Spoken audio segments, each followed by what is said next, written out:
If you've got issues with coming over the top, chances are that you've got a 2-plane backswing and a 1-plane downswing.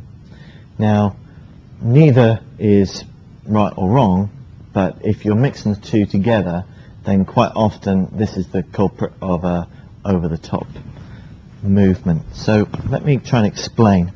2-plane swing has a takeaway which goes inside on the backswing, and then from this point the arms lift up. So you have separation between the turn of your body and the elevation of the arms. So it's a movement which goes around and then up.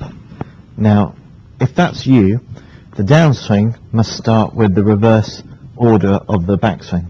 So in other words, when you start the downswing, the arms must drop down first, followed then by a turn of the body.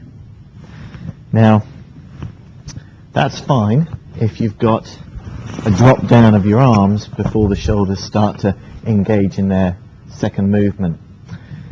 However, often when people are coming over the top, what I see is golfers come inside, up, and then they have a movement which is connected to a 1-plane backswing, i.e.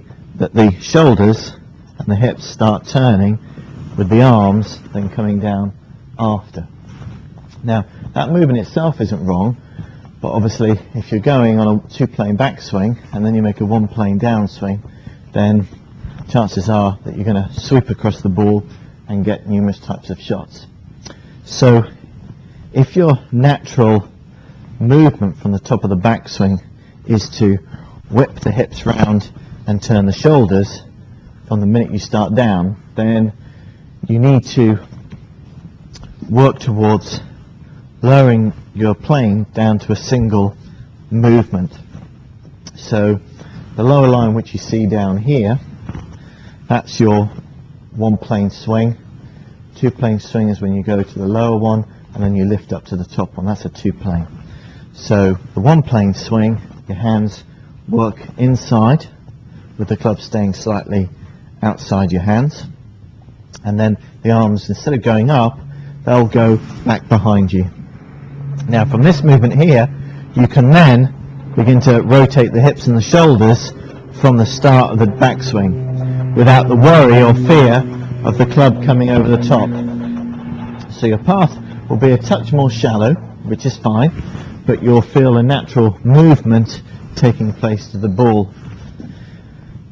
If you're not familiar with that movement and you prefer to be an arms and hands golfer, which is again fine, then from the top of the backswing you've got to make sure that your arms come down first to the point where they lifted up, and then you can then turn the shoulders.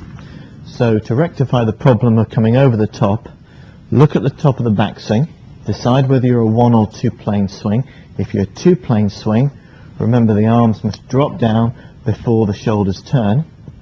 But if that movement doesn't feel very natural, or you start to lose power and you feel that turning feels the right thing to do, then go for a 1-plane swing, which will enable you to really fire the body nice and early without the fear of coming over the top. Thanks.